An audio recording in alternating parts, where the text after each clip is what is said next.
का introduction. Definition of the distribution law. It is observed that when a solid or a liquid is added to a mixture of two immiscible liquids, in both of which it is soluble. For example, iodine to a mixture of carbon disulfide and water or succinic acid to a mixture of ether and water. It distributes itself between the two liquids in such a manner that the ratio of concentration of the substance in the two liquids is always constant at constant temperature. These observations were made by Berthold and Jungelfish in 1872. However, it was pointed out by Nernst in 1891 that the ratio of the concentrations is constant only when the solute has the same molecular weight, that is, the molecular state, in both the solvents. Hence, the generalization was put in a proper form by Nernst and is called Nernst distribution law. It states as follows: a solute, that is solid or liquid, distributes itself between the two immiscible solvents in such a way that the ratio of the concentrations of the solute in the two solvents is constant at constant temperature, independent of the presence any other molecule species, provided that the solute has the same molecular state in both the solvents. Thus, if a solute X distributes itself between the two immiscible solvents A and B, then if X remains in the same molecular state in both the solvents, we will have concentration of X in solvent A divided by concentration of X in solvent B is equal to C1 by C2 is equal to K, which is a constant. The constant K is called distribution coefficient or partition coefficient. To test the validity of the law, different amounts of a solution of iodine may be added to mixtures of water and carbon tetrachloride or CS2 taken in different bottles. These are then shaken and allowed to stand. A known volume of each layer is pipetted out and then titrated against hyposolution to find out the concentration of iodine. Similar experiments may be performed with other solutes and immiscible solvents. Conditions under which distribution law is valid. The distribution law is valid only if the following conditions are satisfied. Number 1. The temperature must remain constant throughout the experiment. 2. The two liquids, or we can say solvents, should be mutually immiscible. 3. The amount of solute added should be small, that is, the solution should be dilute. This is essential because in certain cases the solute added affects the mutual solubility of the solvents. 4. The solute must have the same molecular state in both the solvents, that is, it should not undergo association or dissociation in any of the solvents or combination with any of the solvents. Thus, the law is not valid for the distribution of benzoic acid between water and benzene because it has been observed that in benzene, benzoic acid undergoes association to form dimers. Similarly, the law is also not valid for the distribution of any electrolyte like HCl acid between water and a non-polar solvent like benzene, CS2, carbon tetrachloride, etc. because the electrolytes undergo dissociation in water. उसके बाद इसके लिए कुछ numericals दिए गए हैं जो कि इसकी एप्लीकेशंस या कंडीशंस को सेटिस्फाई करते हैं। उससे आगे है thermodynamic derivation of the distribution law. The thermodynamic derivation of the distribution law is based upon the principle that if there are two phases in equilibrium, that is two immiscible solvents containing the same solute dissolved in them, the chemical potential of a substance present in them must be same in both the phases.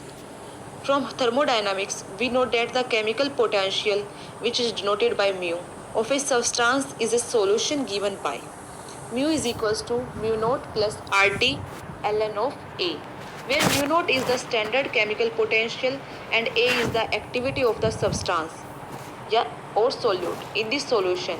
Thus, for the solute in liquid A, we have mu A is equals to mu naught A plus RT natural log of A. Similarly, for the solute in liquid B, we have mu B is equals to mu naught B plus RT ln of AB. But as already stated, since the liquids A and B are in equilibrium, mu A equals to mu B. So we will put the value of mu A and mu B.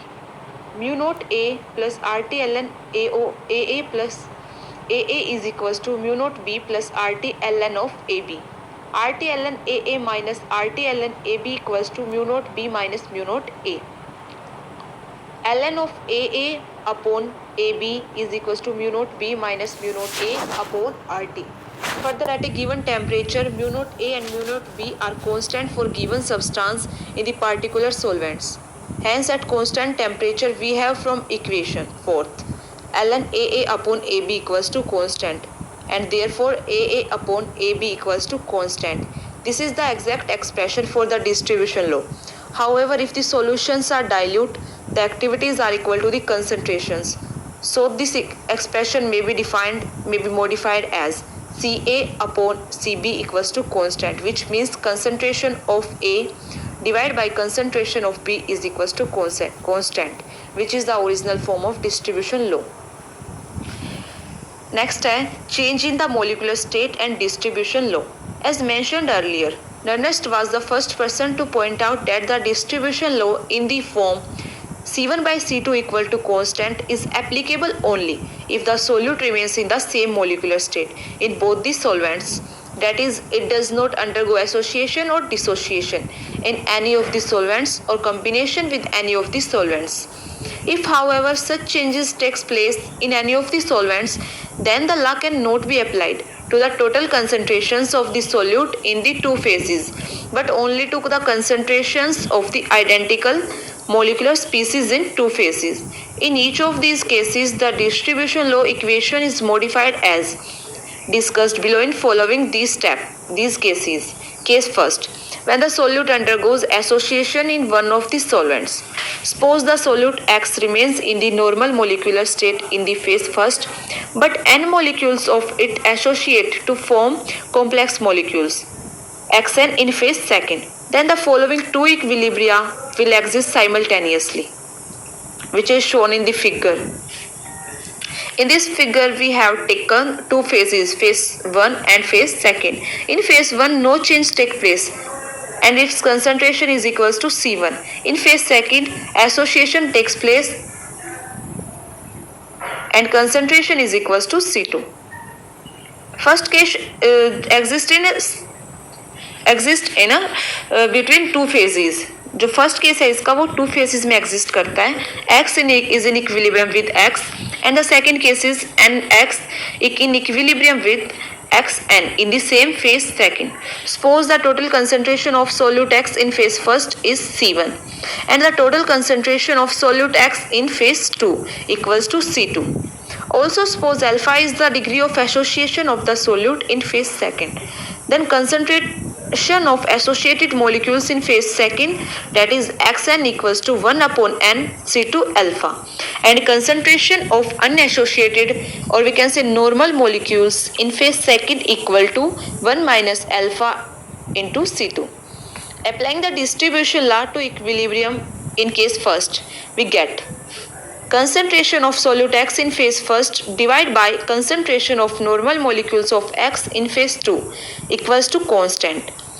C1 upon 1 minus alpha of C2 equals to constant. Again apply law of chemical equilibrium to equilibrium condition second. We get concentration of associated molecules in phase second upon concentration of normal molecules in phase second raised to power n is equals to constant.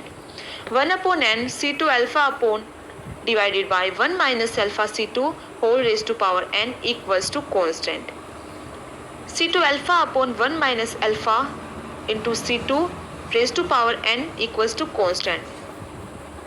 Therefore n is a constant. Taking the nth root, we get under nth root of C2 alpha divided by 1 minus alpha into C2 equals to constant. Now we will divide these equations which is from case first and which is case from second. The first then we will get C1 upon nth root of C2 alpha equals to constant, which is the exact formula. When the molecules in the phase second are almost completely associated, alpha is equals to 1 and therefore C1 upon nth root of C2 equals to constant. Now we will discuss its second case, when the solute undergoes dissociation in one of the solvents. As before, suppose the solute X dissolves in the phase first without any change in the molecular state but undergoes dissociation into YZ, etc. in the phase second. The following two equilibria will be set up. First, X is in equilibrium with phase 2 X, and second, X is in equilibrium with Y plus Z in the same phase. Suppose total concentration of solute X in phase 1 is C1, total concentration of solute X in phase 2 is C2. Also suppose the degree of dissociation of solute in the phase second is alpha. Then concentration of one dissociated molecules in phase second equals to 1 minus alpha into C2. Apply the distribution law to equilibrium first, we get C1 upon 1 minus alpha of C2 is equals to constant. Here K is equals to partition coefficient. Note, it is obvious that if the solute undergoes dissociation in phase first with degree of dissociation alpha but remains normal in phase second, then the formula obtained will be C1 1 minus alpha divided by C2 equals to K.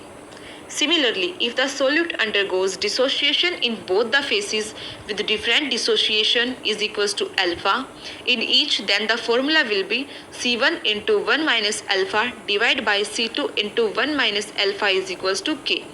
From the above expression, the degree of dissociation alpha can be calculated. Case 3. When the solute undergoes combination with one of the solvents. Suppose the solute X remains in the normal molecular state in phase first, but one molecule of it combines with n molecules of the solvent as to form the compound molecules X into Ns in phase second. Then there are two cases also. X is in equilibrium with X, and second is X plus Ns is in equilibrium with X into Ns in the same phase second. Suppose concentration of solute X in phase 1 is equals to C1 and the concentration of normal molecules in phase 2 is equals to C2. Concentration of solvent molecules in phase second is equals to Cs and concentration of compound molecules in phase 2 is equals to Cc. Apply the distribution law to equilibrium first. We get C1 upon C2 equals to K, which is the distribution coefficient. Again apply law of chemical equilibrium to equilibrium second. We get Cc upon C2 into Cs raised to power n is equals to K1. Since the solvent in phase second is present in excess, its concentration, which is Cs, remains almost constant in spite of combination with the solute X. Particularly if the solute is added in small quantity, that is the solution is dilute. Thus Cs raised to power n is constant and this equation becomes Cc upon C2 equals to K1, Cs raised to power n is equals to K2, another constant. Adding 1 to both the sides, we get 1 plus Cs upon C2 is equals to 1 plus K2. On solving this, C2 plus Cc divided by C2 equals to 1 plus K2. Now divide these equations of phase in equilibrium first and in equilibrium second. We will obtain C1 upon C2 into C2 divided by C2 plus Cc is equal to K upon 1 plus K2. C1 upon C2 plus Cc equals to K upon 1 plus K2 is equal to K3, another constant. But C2 plus Cc is the total concentration of the normal as well as the solvated molecules of the solute X in phase second.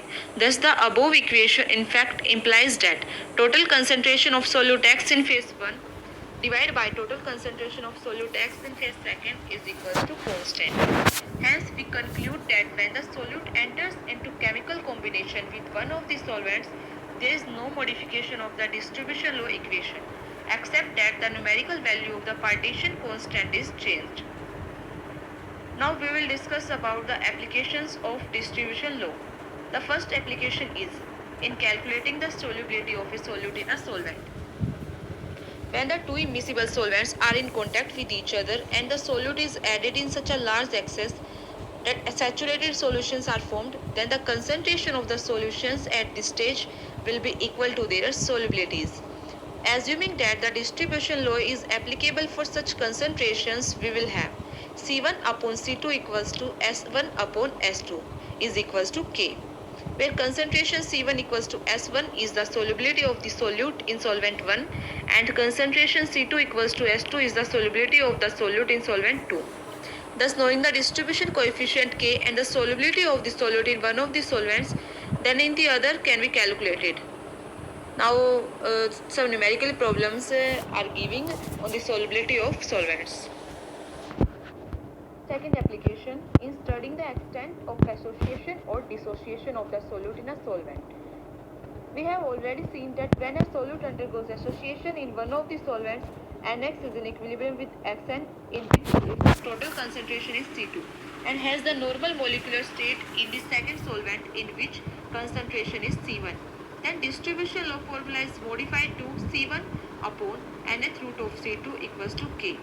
From this formula, the value of n can be calculated either by hit and trial method or by logarithm method as explained below. Number 1, hit and trial method. The values of C1 and C2 obtained in different experiments are put in equation. C1 upon nth root of C2 equals to K. Then putting n equals to 2, 3, 4, etc. one by one. The values of K are calculated in each case. The number which gives constant value for K is the correct value of n.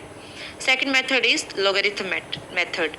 The formula for finding n is C1 upon nth root of C2 equals to K. C1 upon C2 1 by raised to power 1 by n equals to K. C1 equals to C2 1 by n raised power into K. Taking logarithm of both the sides, we will get log C1 up is equals to 1 by n log C2 plus log K.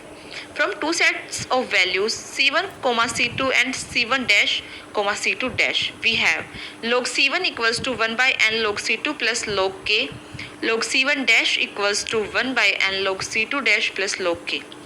Subtracting these equations, we will obtain log C1 minus log C1 dash equals to 1 by n log C2 minus log C2 dash. N equals to log C2 minus log C2 dash divided by log C1 minus log C1 dash. Hence, n can be calculated. Similarly, when a solute undergoes dissociation in one of the solvents, X is in equilibrium with Y plus Z in which its total concentration is C2 and has the same normal molecular state in the second solvent in which its concentration is C1. Then we have C1 upon C2 into 1 minus alpha is equals to constant.